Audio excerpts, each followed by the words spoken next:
창세기 24장 1절부터 9절까지 말씀을 다 같이 한 목소리로 봉독하시겠습니다. 시작. 아브라함이 나이 많아 늙었고 여호와께서 그의 범사에 복을 주셨더라. 아브라함이 자기 집 모든 소유를 맡은 늙은 종에게 이르되 청컨대 내 손을 내 환도표 밑에 넣으라.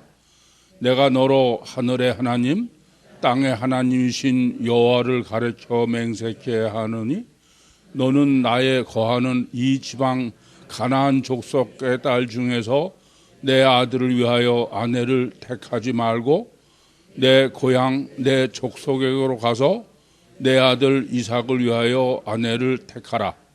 종이 가로되 여자가 나를 쫓아오지 거든 내가 주인의 아들을 주인의 아우신 땅으로 인도하여 돌아가리이까? 아브라함이 그에게 이르되 삼가 그리로 데리고 돌아가지 말라. 하늘의 하나님 여호와께서 나를 내 아버지의 집과 내 본토에서 떠나게 하시고 내게 말씀하시며 내게 맹세하여 이르시기를 이 땅을 내 씨에게 주리라 하셨으니 그가 그 사자를 내 앞서 보내실 내가 거기서 내 아내를 택할지니라. 만일 여자가 너를 쫓아오고자 아니하면 나의 이 맹세가 너와 상관이 없나니 오직 내 아들을 데리고 그리로 가지 말지니라. 종이 이에 주인 아브라함의 환도뼈 밑에 손을 놓고 이 일에 대하여 그에게 맹세하였더라. 아멘. 결혼의 중요성은 굳이 말씀드리지 않아도 다 우리가 현실적으로 깊이 깨닫고 있는 바가 아닐까 그렇게 여겨집니다. 일륜지 대사다 그렇게 말하지 않습니까? 근데 이 결혼에 대해서 대체로 제가 보면은 상당히 많은 생각들을 하는 것 같은데 근본은 잘 모르는 것 같아요. 여러분이 아시다시피 저는 결혼 줄에서는 딱 하나만 하지 않습니까? 결혼이란 뭐냐? 그거는 부부란 하나님이 짝지어 주신 천생연분인데 하나님은 어떤 사람을 짝지어 주신 게 천생연분이냐 하면은 왼수지간이다. 그런 건지 절대로 인꼬끼리 만나게 하시는 게 하나님의 짝지어 주신 천생연분이 아니다. 딱 그거 하나만. 그래서 우리가 결혼해서 산다는 거는 이렇게 왼수인 부부가 얼마나 화목을 이루어 가느냐. 그것이 바로 결혼 생활이다.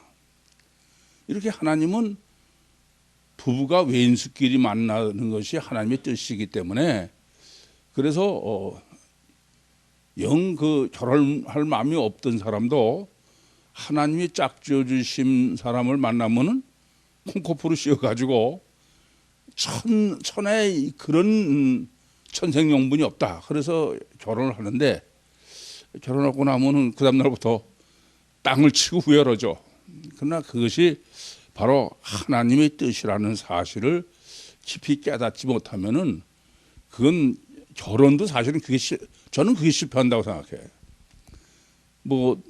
저는 50년 이상을 살았는데 지금도 보면 정말 저런 원수가 어디 있나. 근데 그럴 적마다 정말 하나님이 틀림없는 천생연분을 짝지어 주셨다. 그렇게 저 이해해요. 안 그래?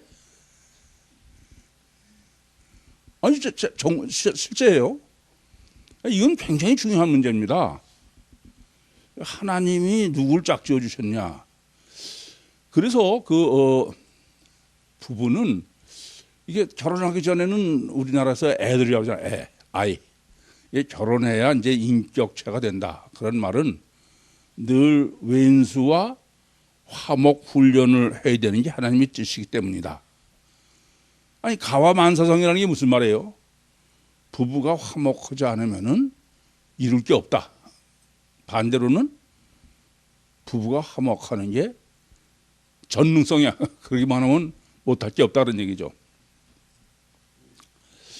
그럼 왜 하나님은 이렇게 왼수를 갖다가 천생연분으로 짝지어 주시게 했느냐? 그것은 하나님은 목적이 하나님과 화목한 자녀를 얻으시는 거지, 유일하게 더 천국에서 영원히. 그런데 하나님과 우리는 어떠냐? 이사야서 55장 8절과 9절에서 기록한 것처럼 하늘이 땅에서 먼 것 같이 너무 멀다. 전혀 틀린 거야. 그래서 인간은 하나님과 화목이라는 건 불가능한 거예요. 그래서 화목의 훈련장으로 첫 번째 해주신 게 가정이다. 예수님께서도 마태복음 16장 9절에 하나님이 짝지어 주신 것을 사람이 나누지 못한다. 아니, 꼭 왜 나누지 못한다는 말을 거다 하세요? 왼수지간이라 나누려고 그래도 그건 안 되는 거다. 하나님은 왼수를 만나겠다. 그게 주님이 정의를 내리시는 결혼이라는 말씀입니다. 그래서 이러한 그 하나님이 가정을 원수로 만나게 하신 근본이 하나님과 화목한 자녀를 얻기 위함이시다라는 점을 먼저 염두에 두셔야 사람의 설계도도 바로 알 수 있어요. 결혼의 설계도도 항상 우리가 무엇이든 간에 하나님이 어떻게 설계를 하셨느냐, 그것을 올바로 이해하는 문제는 절대로 중요한 거죠.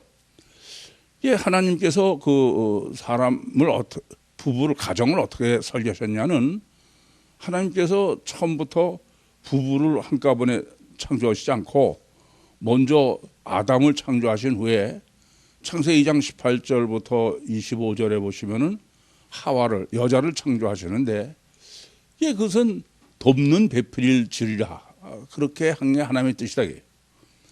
그래서 그 아담의 갈비뼈를 뽑아서 아내를 지으셨는데, 갈비뼈를 뽑아서 아내를 지으셨기 때문에 창세기 2장 24절에는 남자가 그 부모를 떠나 여자와 연합하여 한 몸이 될지니라. 그러니까 남자에서 뽑은 갈빗대로 여자를 만들어서 둘이 반드시 하나가 된다. 그게 콩고프를 씌우신 하나님의 부부 설계, 짝지어 주신 신학이다. 우선 그렇게 이해하셔야 됩니다. 그런데 문제가 되는 것은, 우리가 잘못 이해하시면은 이 모든 것은 하나님의 목적인데, 이 결혼도 마찬가지예요. 자꾸 사람들이 창세기 2장을 놓고 24절 특별히 그게 완전히 육을 위한 육의 설계로 이해하는 건 그건 전혀 틀린 얘기입니다. 그건 실제로 맞지 않잖아요. 오늘 본문하고도 맞잖아요. 창세기 2장 24절에는 남자가 그 부모를 떠나 여자와 합하 한 몸이 된다. 근데 오늘 보면은 남자가 떠나서 여자와 합하는 거예요? 리브가가 남자한테로 오는 거예요? 이건 안 맞는 거예요. 그래서 그것은 영의 원리를 육으로 계시하신 것이다. 그래서 그것은 영적 원리로 본질을 이해하시면 바로 이해할 수 없다. 뿐만 아니라 둘이 한 몸을 이룬다. 둘 한 몸 이루는 거 영적으로 해석하지 못하면은 마치 무슨 서로 마음을 합하고 어쩌고 그러면 그게 하나라는 뜻으로, 성경 그렇게 해석하면 안 돼요. 둘이 하나가 되어야 되는 거예요. 그것은 구원론의 실제를 육을 영으로 그렇게 계시한 것이다. 이 점을 아셔야 성경에서는 그 부부간의 결혼을 하나님과의 관계로, 그리고 간음은 마귀의 우상으로 그렇게 규정하는 실제 영적인 것을 육으로 어떻게 계시하는지를 바로 알 수 있겠습니다. 그래서 제가 그런 말씀드리죠. 로마서 1장 26절과 27절에 동성애에 관한 그 기록이 나오는데, 지금 세상에서 그 동성애에 대한 해석이 잘못됐다 이겁니다. 물론 동성애라는 것이 왜 동성애를 하나님을 이렇게 말리나? 물론 하나님은 남자와 여자가 결합해서 한 몸이 이루지냐? 그게 안 맞으니까 그건 안 되는 거죠. 그런데 원수 신학을 정립하지 못하면은 왜 하나님이 동성애를 절대 안 된다고 그러시는지 잘 모르는 거예요. 남자와 여자는 어떻게 하셨다고요? 왼수지가냐? 그래서 창세기 2장에 여자를 창조해 놓으시고도 죽을 수밖에 없는 존재다. 그렇게 여자를 규정하시는 것처럼 이렇게 그 콩코풀을 씌어야만 결혼하고 한 몸이 되게 한 것은 왼수지간을 하나로 하는 것이다. 그것은 하나님과의 화목의 목적이다. 그런데 동성애는 뭐가 문제냐? 동성애는 육적 동성애가 실제 사실을 물론 육적이죠. 그건 뭐냐면은 남자와 여자는 전혀 틀려. 왼수지간이야. 아예 태어나서부터 뭐 놀이학교에서 다 보면 그래요. 그런데 동성애는 뭐냐면요, 생리적으로 같은 거야. 그러니까 왼수와 화목할 마음이 없는 거죠. 그게 하나님하고는 화목이 불가능한 사람입니다. 그게 성경이 말하는 동성애예요. 근데 우리는 뭐 육적 동성애가 괜찮다는 얘기 아니야. 근데 육적 동성애가 잘 됐냐 잘못했냐 그러려면은 먼저 뭘부터 정확하게 정립해야 돼요? 영적인 결혼, 그래 영적인 남자와 여자의 설계. 그래 그러면 동성애라는 것은 그건 서로 왼수지간이 아닌 쪽, 왼수로 못 견디는 쪽 이런 얘기가 되는 거죠. 그래서 그건 절대 안 되게 하나님과 화목 생각은 전혀 없는 사람이다. 그런 의미가 됩니다. 그래서 성경이 이제 결혼을 영적으로 설계한 것이라는 내용은 실제 성경 전체의 흐름입니다. 이것을 오늘 성경 신학을 정립하면서 명확하게 해두셔야 되겠어요. 우선 그 유일신의 구원론을 보시면은 늘 예레미야서 31장 32절과 33절 예를 말씀드리는데 31장 32절에는 내가 너의 여호와께서 너희 열조의 손을 잡고 애굽에서 나왔다. 그런데도 너희가 하나님과 화목하지 못하다. 하나님의 법을 지키지 못한다. 그래서 하나님이 33절에 한 몸을 이루어야 되겠다. 그건 두 몸이죠. 그때는. 그러니까 여호와와 남편으로 되어 있는 그 남편이신 여호와와 이스라엘, 애굽에서 나온 이스라엘은 두 몸이라는 거죠. 그러다가 33절은 뭐예요?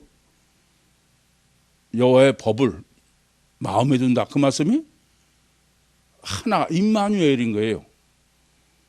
그래서 성경은 창세기 2장의 설계 이전에 때부터 하나님은 우리와 화목한 자녀를 얻으시고자 함이 목적이고 그 화목의 완성, 하나님이 완전히 화목한 화목의 완성은 예수 그리스도께서 보혜사 성령으로 우리 안에 임마누엘 하심으로 해서 하나가 되는 거예요.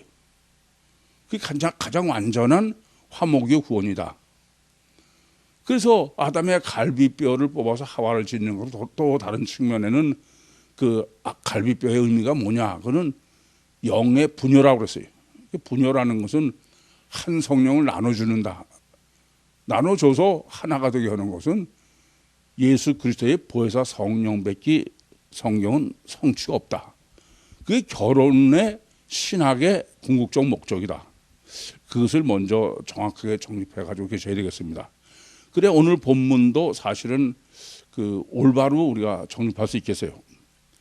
사실 한쪽으로 생각하면요, 하나님은 질서의 하나님이라 항상 법칙이 같지만 대신 그 올바로 정립하기 전에는 전부 모순이고 갈등이고 그렇죠.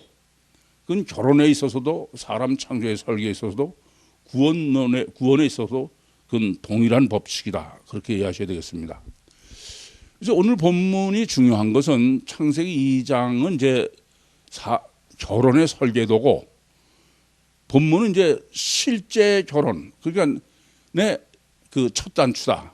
다르게 말씀드리면 창세기 2장에서의 결혼 설계도의 실제 적용이 실제를 지금 본문이 리브가를와 그 이삭과의 결혼으로 정립해 주는데 이 지금 보시다시피 무려 67절이나 돼요. 그 요한복음 20장 30절과 31절에 주님이 행하신 표적이 굉장히 많다 해요. 그런데도 믿음을 위해서 한 것은 다 줄여서 바로 요만큼밖에 기록하지 않았다. 항상 그 점을 잊지 마셔야 돼. 그러면서 지금 이삭과 리브가의 결혼을 무려 67절을 할애했다. 그만큼 결혼이 얼마나 중요하냐. 그 점을 강조하고 있다라는 점부터 생각을 하셔야 되겠습니다. 이제 첫 번째는 부부란 하나님이 짝 지어주신 건데 그 하나님이 짝 지어주신 것은 하나님이 지어주신 거지 내 생각에 내가 눈이 맞아서 그런 것들 그건 아니다. 그게 가장 아주 웅변적으로 증거하고 있는 게 본문이라고 여겨져요. 저는 아까는 콩코풀을 씌웠다 그렇게 말씀드렸는데 본문 보면 좀 이상하지 않습니까? 아브라함이 지금 자기 며느리 놓는 거예요. 이때 이삭이 아기가 아니잖아요. 이삭의 의견도 있을 수 있지 않습니다. 그러니까 그런데 전혀 이삭은 등장도 안 해. 그리고 제가 보면은 아니 다른 것도 아니고 바로 그 이삭이 안 해요. 결혼이 그렇게 중요하면 또 아브라함의 며느리인데 이건 종을 시키는 거예요. 종. 뭘 강조하려고 그러는 거예요? 이 결혼은 아브라함의 의지나 이삭의 의지가 아니다. 누구요? 하나님이 하시는 거예요. 100%. 그래서 제가 콩코풀이라고 하는 거예요. 저는 이 본문을 읽을 적마다 이게 참 가능할까? 이게 본문은 강조해요. 이렇게 부부는 하나님이 선택하시는 거다. 하나님이 짝주시는 것이다. 그래야 저처럼 50년을 넘어 살아도 늘 하나님이 천생연보를 주신 게 감사하고 사는 거예요. 그렇지 않으면 순간적인 서로 감정 물론 있을 수 있죠. 근본은 항상 이 점을 잊지 마셔야 돼. 그래서 이렇게 하나님이 짝지어 주신 것이라는 걸 강조하기 위해서 첫째는 이렇게 아브라함이 직접 결정하거나 이삭이 아니라 지금 가가지고 누군지도 모르잖아요. 누굴 만나서도 모르는 거야. 그냥 100% 하나님이다. 그것을 이 이상 강조할 거 없을 것 같아. 아브라함도 아니고 이삭도 아니고 종에다가. 그러고선 하나님의 선택을 어떻게 합니까? 하늘의 하나님, 땅의 하나님 여호와 사자가 너를 지도하실 것이다. 인도에서 만나간다. 이게 그냥 100% 하나님의 선택이다. 그러고서 이제 본문에 그 천생연분의 그 논리를 콩코풀을 쓰인 거는 가서 하나님의 오지 않겠다고 여자가 안 온다고 그러면 어떡할까요? 그랬더니 이삭을 데려갈까요? 안 된다는 거예요. 그러면서 첫째는 하나님이 틀림없이 하신다는 믿음이죠. 그뿐만 아니라 어떤 조건이냐? 창세기 12장 1절과 2절에 오늘도 똑같은 걸 말씀하고 있습니다만은 내 본토 친척 아비집을 떠나라. 그래서 이건 가면 안 된다 이게 그것은 하나님이 천생연분으로 나보다 너를 잘 하시는 하나님이 나를 본토 친척 아버지로 떠나게 했으면은 내 며느리도 그건 틀림없이 온다. 그런 믿음이죠. 이것은 참 놀라운 믿음입니다. 그것뿐 아니라 그것은 이제 누가복음 9장 62절에도 쟁기를 들고 뒤를 돌아보는 사람은 하나님 나라에 합당하지 않다. 그래서 철저하게 과거와의 단절, 하나님과의 구원, 화목에는 절대 조건이에요. 결혼도 마찬가지입니다. 결혼은 이건 절대 조건이죠. 뭐 결혼을 해가지고서 자꾸 과거에 미련이 있으면 안 돼. 남자도 여자도 그렇지 않습니까? 그건 다 끝장이 나야 돼. 뭐 과거 어떻든 그건 상관이 없어요. 전 그렇게 생각해요. 뭐 과거가 뭐 어쩌고 그건 결혼하고 딱 결정하면 그건 끝난 거야. 그것이 하나님과의 관계에 마찬가지. 그것을 제가 늘 고착으로 설명드립니다만은 본토 친척 아비를 떠나는 것도 과거로부터의 단절이요. 또 애굽의 고착대에서는 그건 절대 안 되는 거예요. 그러니까 아브라함은 이 신학, 이 신앙, 이 믿음은 확실해진 것이다. 그렇게 보면 되죠. 그래서 그 하나님이 떠나게 하셨으니까 절대로 다시 돌아가는 일은 없어야 된다. 그것은 스칸달리조에 해당됩니다. 히브리서 6장 6절부터 4절부터 6절에 다 맛보고서 회개 타락한 자, 되돌아간 자죠. 그건 회개가 절대 불가능하다 그런 거예요. 그런 것처럼 철저하게 과거의 단절이 결혼이다. 영적이든 육적이든, 그러니까 육적 결혼은 영적 결혼의 실제예요. 그 무슨 그래가지고 육적 결혼을 하고도 무슨 뭐 과거에 뭐 애인이 어쩌고 이런 건 그건 그 사람은 그건 전혀 잘못된 얘기야. 어떻든 상관이 없어. 그건 끝나는 거야. 그게 절대 문제다 그런 얘기죠. 그러면서 이제 문제는 영적인 것을 생각하셔야 되는 거는 영적과 육이 섞여 있다는 걸 말씀드렸어요. 어떤 육은 육으로, 영도 육으로. 그래서 해석이 어렵다 그랬어요. 창세기 2장 24절에는 남자가 부모를 떠나 아내와 연합하여 한 몸이 일지니라. 그런데 본문은 여자를 데려와야 되는 거예요. 아시겠습니까?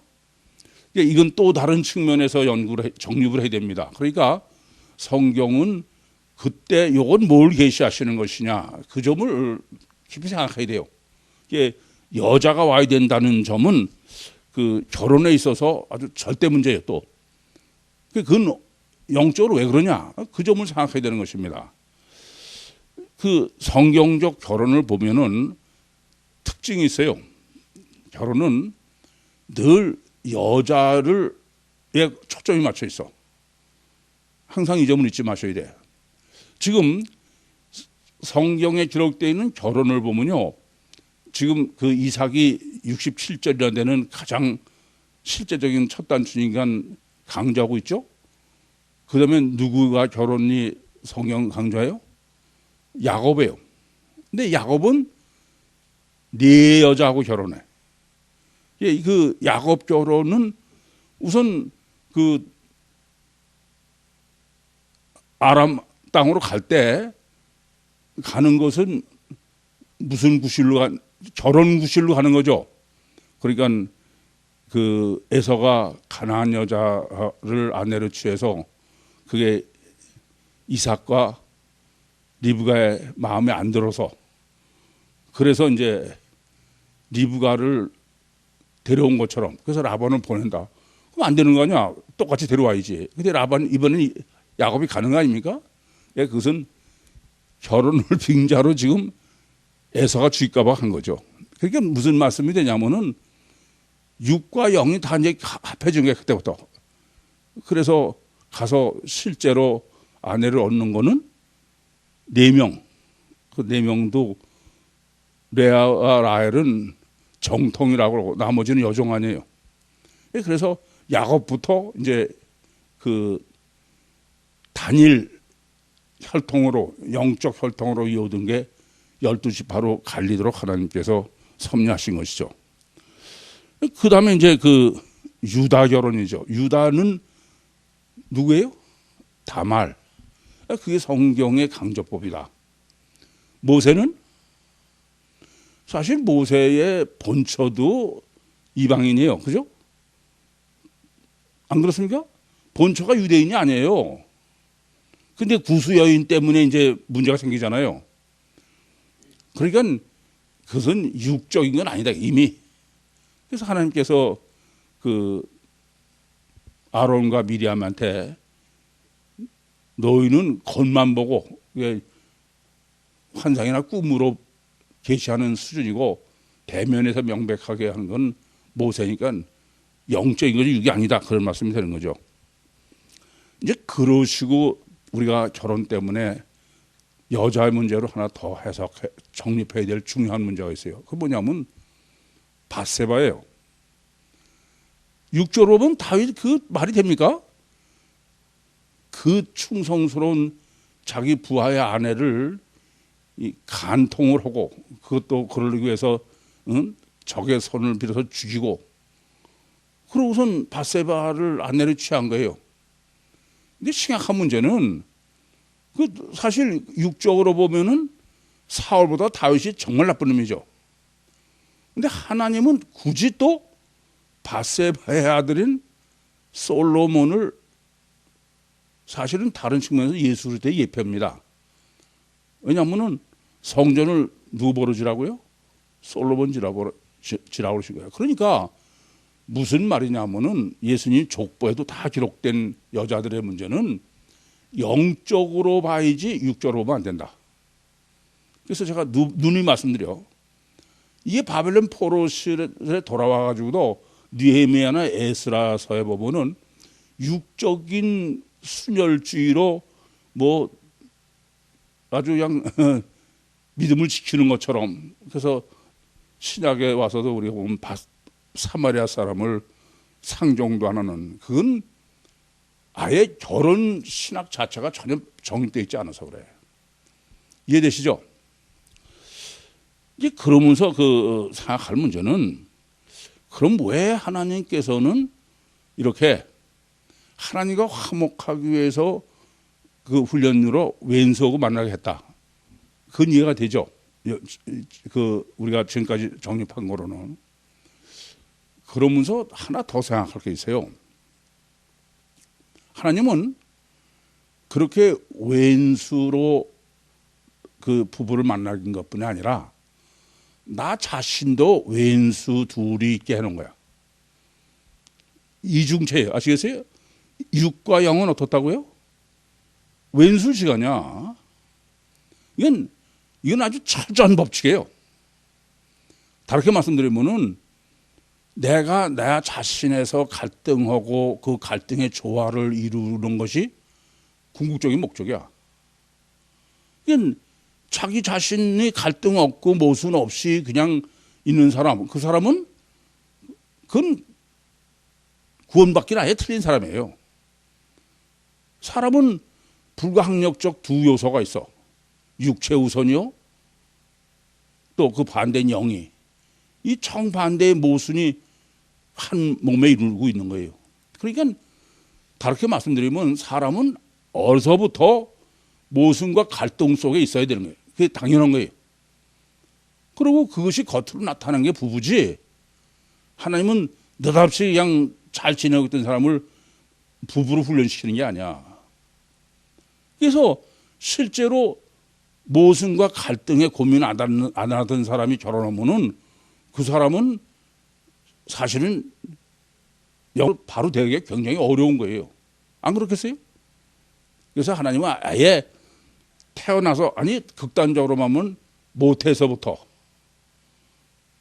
그 훈련을 시키셨다. 저는 우리가 이제 요 다음에 생각할 문제입니다만은 그 첫 번 결혼으로 정립한 이 지금 이삭과 리브가. 근데 리브가가 처음 잉태한 게 쌍둥이 아니에요.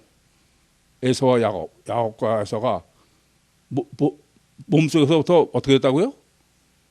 두루 갈려서 싸워. 근데 하나는 뭐를 상징해? 에서는 6, 야곱은 0. 이게 하나님이 일관된 거예요. 그래서 제가 그 성경을 해석하거나 정립할 때 제가 보면 참 답답한 게 이걸 성경을 제가 늘 코끼리라고 말씀드렸듯이 창세기부터 계시록까지 일관된 그 법칙은 보지 않고 그냥 그때마다 부분만 보고서는 해석하니까 그 신앙이나 신학이 바로 될 수가 없죠. 오늘 제목을 제가 그 아브라함 믿음의 신학이다. 그러니까 다르게 말씀드리면 지금 그 이삭의 결혼도 어느 시각에서 봐야 되냐면 아브라함의 믿음의 신학에서 봐야 된다. 그러게 지금 본문이에요. 그래서 아까도 그 콩고풀의 의미를 아브라함이 종으로 또 하나님만 신뢰하고 보냈다. 그것을 말씀드린 겁니다. 그런데 이제 아브라함의 믿음은 그 일반적으로 유신 종교가 이해하는 아브라함 믿음은 뭐 아브라함은 그냥 완전한 믿음 뭐 그런 사람으로 뭐 히브리서 11장 8절에도 갈 바를 알지 못하고 갔다든지 또는 뭐 이삭을 번제로 들은 기록이 있습니다만은 그래서 율신 신앙에서 보는 아브라함은 조금 아까도 제가 사람은 애초부터 갈등하게 돼 있고 부부도 그렇게 만나게 돼 있다 그런 말씀을 드렸는데 근데 율신 신앙은 뭐가 문제냐 지금 제가 여러분에게 정립하는 건 율신 신앙과 종교와 율신 신앙이 뭐가 문제냐 이게요. 그 한쪽만 보는 거야. 성경의 계시 중에서 뭐만 봐요? 창세기 12장 1절 2절만 보고 물론 히브리서는 믿음 쪽을 지금 그 믿음을 강조하려고 11장 1절과 2절에 갈 바를 알지 못하고 본토 친척을 떠났다 그러는 거죠. 또 뭐 창세기 15장에 하나님을 믿음에 그러니까 믿음으로 말하면 의롭다고 했다. 그쪽만 보는 거야. 또 창세기 22장에 이삭을 번제로 드린 그쪽만 보면은 아브라함은 믿음의 조상이라는 뜻은 아예 완전한 믿음 그런 얘기가 되죠. 그렇지 않습니까? 그것이 우리는 그냥 올바로 성경을 보는 것처럼 보는 거지만 전혀 그건 잘못된 거예요. 성경이 계시하는 아브라함 믿음은 그렇지 않습니다. 이미 말씀드린 대로 사람은 아예 육과 영의 왼수지간 이건 불가항력적이야. 이건 아브라함이라고 해서 별 수가 있는 게 아니에요. 그러니까 성경이 계시하는 아브라함의 믿음은 창세기 12장 1절 2절에는 뭐 어마어마한 믿음 같은데 근데 기근이 생겨서 애굽 가고서는 그 자체가 아예 옥토에서 떠나서 황무지로 왔는데 못 건드고 또 애굽에 갔을 뿐 아니라 그 간 의미가 뭐냐? 그래서 마누라 팔아먹는 거 성경이 계시하는 거예요. 그러니까 믿음이 좋은 거예요? 정반대죠. 그러니까 영적일 때는 믿음이 뛰어나는데 육적일 때는 여전히 그쪽만 있는 게 아니다. 그 창세기 15장에서도 믿음이 대단한 것 같은데 브레셋에 가서 또 마누라 팔아먹잖아. 그렇게 보시면은 창세기 22장의 해석도 문제가 된다 그런 말씀이야. 창세기 22장을 그냥 번제로 드렸으니까 믿음이 대단하다. 그건 틀린 해석이에요. 그래서 제가 세미나 하면서도 고착을 가장 잘 설명한 게 창세기 22장이었어요. 고착이라는 것은 육의 노예라는 거지 믿음이 대단하다는 거예요. 그래서 늘 성경이 계시하는 거는 아브라함이 믿음의 가장 대표 선수로 설정한 게 아브라함이야. 그럼에도 불구하고 항상 널뛰는 거야. 한쪽에서는 하나님을 그냥 그렇게 놀랍게 믿는 거야. 한쪽에서는 반대로. 그게 우리예요. 무슨 이게 한쪽만 강조하니까 여러분들 가끔 제가 보면 그래. 맨날 실망하는 거야 그냥. 저는 실망하지 않고 당연한 건데 늘 뛰는 게. 이게 제가 영성훈련 하는 사람한테도 영성훈련 결과를 이제 매주 보내오는데 제가 보통 하는 답은 그거야. 널 뛰는 폭이 너무 크다. 그런 거지 너를 안 뛴다는 게 영이 자꾸 자라가면 널 뛰는 폭이 좁아져. 10개가 되기 전에 폭이 좁아져 가야 돼. 이 점을 좀 깊이 아셔야 되겠습니다. 그래서 아브라함이 믿음의 조상이라는 말은 그렇게 종교적으로 보는 한쪽 다리만 보고서 믿음의 조상이라는 게 아니야. 믿음의 조상이라는 건 우리의 모든 믿음의 모범이라는 거 아닙니까? 그 모범은 널뛰기다 그렇게 이해하셔야 돼. 철저히 하나님 믿는 것 같지만 반대가 있는 거야. 이걸 모르시면 정말 믿음이 자라는 게 아니고 맨날 실망하고 그러느라고 무슨 눈물 찔찔 차고 또 그 다음에 또 하고 그래. 안 해요. 그건 사람을 잘못하는 거예요.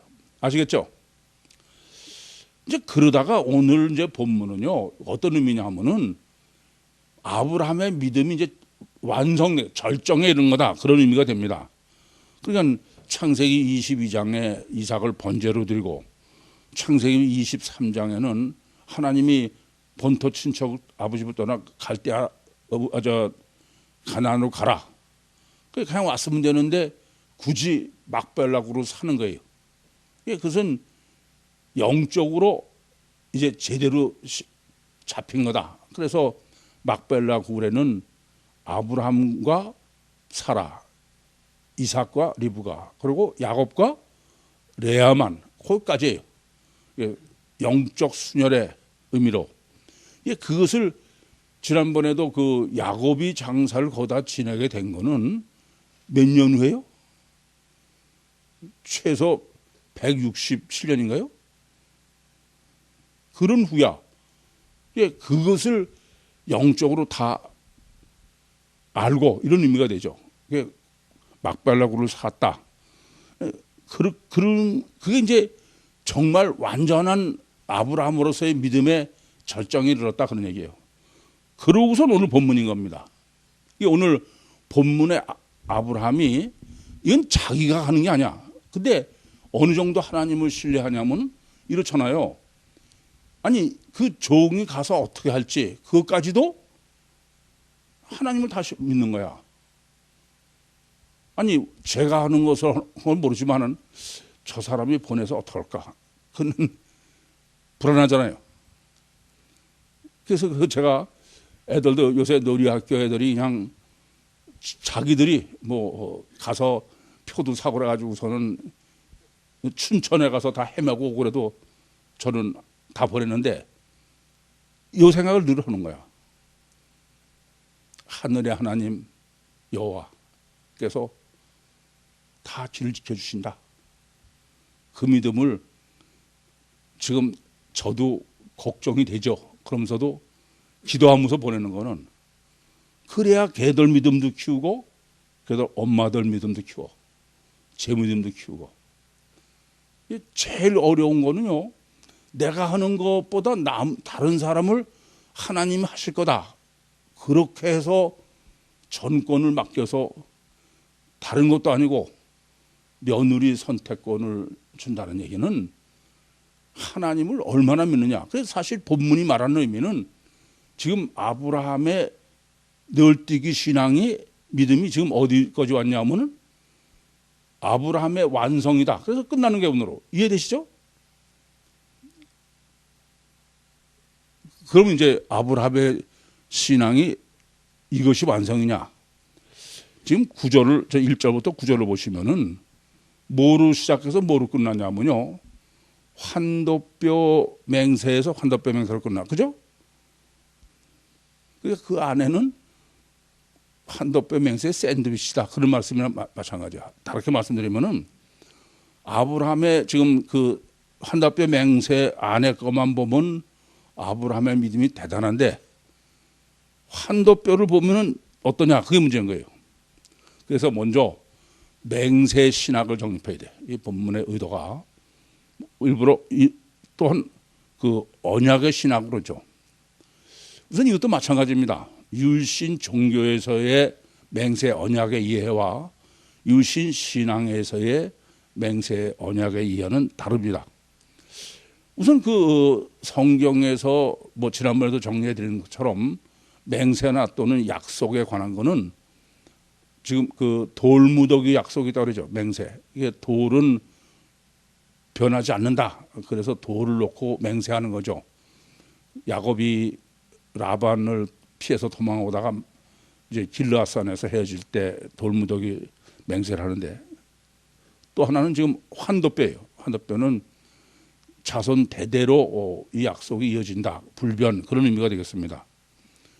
또 일반적으로 소금 맹세죠. 소금은 불변이다 그런 의미고요. 피 맹세죠. 창세기 15장에 기록된 것처럼 그것은 목숨을 걸고 맹세하는 거다. 뭐 절대인 거죠. 그리고 하나님의 이름으로 맹세하는 거죠. 다 불변의 의미입니다. 그래서 이렇게 맹세를나 약속을 성경이 강조하고 또 구약이니 신약이 하는 게 무슨 뜻이에요? 약속이에요. 그러다 보니까 언약 신학이라는 게 굉장히 기독교 신학을 지배합니다. 하나님이 약속한 것이다. 그것을 말씀의 의미로 약속이라고 그런다면 상관이 없는데 이게 무슨 의미로 약속이냐 하면은 불변의 의미로. 그게 바로 언약 약속의 구원론이라는 건 예정론자의 논리예요. 예정론은 하나님께서 미리 약속하신 대로 찍어서 구원한다 그런 의미죠. 그것은 실제 하나님보다는 뭐에다가 초점을 둔 거냐면 사람의 약속이 난 변하지 않겠다. 그런 의미로 해석하는 거지 하나님의 약속에서의 의미는 아니다. 왜냐하면 창세기 15장에서도 피맹세를 할 때 아브라함은 지나가요 안 지나가요? 하나님만 지나가시는 거야. 그래서 이것은 사람의 맹세를 허용하시는 게 아니다. 그것은 마태복음 5장 33절에서 37절을 보시면 주님이 아주 잘 정리해 주셨어. 너는 절대로 맹세하지 마라. 하늘로도 말고 뭐 땅으로도 말고 아무로도 하지 마라. 맹세하면 안 된다 이겁니다. 근데 왜 맹세하지 말라고요? 그건 인본이지 신본이 아니다 이겁니다. 그러니까 하나님의 말씀의 언약이라는 건 불변이라는 뜻에서는 하나님은 알파와 오메가니까 불변이 있죠. 그거는 맞는 것인데 구원론에 적용하거나 또는 사람의 맹세가 가장 약속이 그것이 가장 옳은 것으로 그것은 종교다. 종교는 네가 결단하고 네가 하고 그렇게 하는 거죠. 자기가 하는 거니까. 성경은 인간은 하면 안 된다는 얘기예요. 그것은 인본이요 또 고착이요. 그래서 그걸 포넬로서라고 그래요. 주님이 마귀다는 얘기입니다. 더군다나 야고보서 5장 12절에 보시면은 무엇보다도 절대 맹세하면 안 된다. 맹세한다는 건 자기가 주관한다는 뜻이야. 그래서 전 참 이해가 안 되는 거예요. 성경은 맹세해서 망한 거를 계속 기록해. 대표적인 게 우선은 사사기 입다 아닙니까? 입다. 뭐 제가 전쟁하러 나가면서 돌아올 때 제일 먼저 우리 집에서 나오는 사람을 번제를 드리겠다 했더니 저희 외딸이 나오잖아. 그 성경이 무슨 소리예요? 그럼 하면 안 된다는 얘기야. 두 번째는 사울왕이에요. 사울왕에 대한 해석이 상당히 어려운 점이 많아. 그 전에 제가 어떤 사람들 창세기를 가르쳤는데 제가 사울왕은 성경적 의미로는 절대 구원 못 받았다 그랬더니 그 사람은 절대 구원 받았다고 알고 있어가지고 그걸 몇 번 제가 증거하고 그랬는데도 사람은 한 번 자기 생각한 건 못 바꾸나 봐. 그러면 안 하대요. 이게 사울이 절대 안 된다고 성경이 사울은 하나님이 구원 못 받는 대표로 설정한 증거 중에 하나는 사울은 맹세하는 거야. 가장 대표적인 게 뭐예요? 아니 지 아들이 적군에 갔다가 그래서 아버지가 맹세시킨 걸 모르고선 꿀을 찍어 먹었다. 근데 하나님이 응답하니까 누구든지 뭐 아주 강조해. 서로 내 아들이라도 그건 벌에 벌을 주다. 그렇지 않으면 벌을 더 하십시오. 그랬는데 결국 요나단이 뽑혀서 그러고 났더니 또 사람들이 안 됩니다. 요나단을 죽이면 됩니까? 했더니 마음을 또 돌이켜. 그건 100% 인본이지. 그건 신본이 아니다. 헤롯도 그렇잖아. 헤롯도 뭐 헤로디아 춤추는 거 보고선 뭐 나라 절반이라도 주겠다고? 그래가지고 침례 요한을 죽이는 거 아닙니까? 안 되는 거예요. 그래서 성경은 절대로 맹세하지 마라. 그것은 하나님을 믿는 신앙이 아니에요. 너는 범사에 그를 인정해야 돼. 이게 참 신앙 지도 중에 제일 어려운 거는 어떻게 하면은 정말 하나님을 신뢰하고 자기를 부인할까. 하나님을 얼마나 신뢰해 보려면 자기를 얼마나 부인하는가 보면 알아. 자기 부인하지 못하면 하나님 신뢰하는 게 아니다. 그렇게 늘 말씀드려요. 이제 그렇게 보시면은, 그러고 이제 오늘 본문을 보시면, 그럼 아브라함이 이렇게 믿음의 피크에 최상태가 왔는데 또 한쪽으로 뭘 한다? 맹세시키는 거야 또. 그러니까 총체적인 결론은 또 뭐냐면은 아니다. 양다리지 그건 절대 아니다. 널뛰는 거지 한쪽은 있을 수 없다 겁니다. 이 점을 항상 잊지 마셔야 돼요. 그래서 제가 사도행전 10장 9절에서 16절에 그 베드로가 고넬료에게 복음을 전하는 걸 거절하는 것도 성경 그것만 얘기하는 게 아니라 그랬어요. 그 전에 리브가를 살려. 그런 그쪽 있는 거 하면은 반대로 이제는 하나님이 가서 고넬료 복음 전도 안 하는 거야. 그게 치명적인 양면을 가지고 있는 인간의 고민이고 갈등이에요. 근데 이것은 하나님이 꼭 고민하고 갈등하라는 거예요. 한쪽을 그냥 뭉개버리고선 한쪽만 하면 그건 전혀 하나님만 철저히 믿어도 안 되는 거고 육신만 철저히 쫓아도 안 되는 거야. 그래서 제가 모세를 선택하신 하나님은 바로 바란스다 그랬어요. 양쪽이. 이게 바울이 믿음이 대단한 것 같아도 참 사도행전 16장 6절에서 10절에 보시면은 하나님의 영이 말리고 예수의 영이 말려도 안 듣는 거야. 이 점을 잊지 마셔야 돼요. 그래서 이 성경은 처음부터 끝까지 아니 사람과 하나님과의 관계예요. 근데 사람의 문제는 이게 가장 본질이야. 뭐냐면은 육체 우선 속에 초월적 영이 들어있는 모순과 갈등, 이중체다. 이 사실을 항상 잊지 말아야 돼요. 그리고 그것은 양쪽의 모순을 늘 감내하면서 고민해야 돼. 한쪽 잊어버리고 살면 그건 안 되는 거예요. 그것은 유다서 10절에 얘기하는 것처럼 이성 없는 짐승이야. 정상적인 이성을 가지고 분별하는 사람은 갈등하게 돼 있어요. 갈등이 정상입니다. 다르게 말씀드리면 생각해야 되는 거예요. 생각. 지금은 종말이 된 게 아예 생각을 못하는 세상이었어요. 생각 안 해. 골치 아프다 그러고. 이게 저는 여러분이 잘 아시는 것처럼 코로나를 허락하신 것도 내생명운동에 굴복하게 하려고 그런다. 내생명운동이 뭐예요?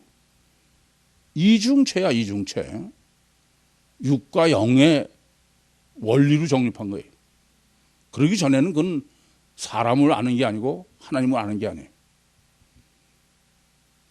항상 내 육과 영의 갈등 속에서 항상 이성적이 돼. 그래야 이성이 되지 한쪽에 치우치면 그건 이성이 안 되는 거예요.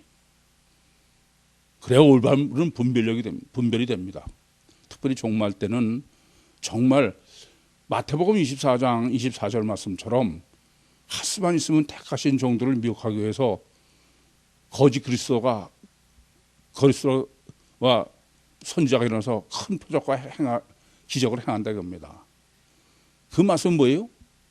분별 중에도 영적 분별이 제대로 안 되면은 이건 제가 지금까지 그 목회하면서 영적으로 대해보면 이 어느 쪽이 됐든 간에 한쪽으로 너무 치우친 사람은 이게 그 양쪽을 고민하고 이렇게 이성을 회복하는 게 거의 불가능한 것 같아. 정말 고민하시고 갈등하시면서 그래야 성경도 보여요. 지금 방금 말씀드린 것처럼 아브라함도 이게 모순과 갈등으로 봐야 보게 된 걸 한쪽 눈 감고 한쪽만 보면 그건 성경 보는 게 아니죠. 근본은 분별입니다. 그래서 올바른 영적 분별로 종말에 꼭 승리자가 되시길 바랍니다. 질문 있습니까?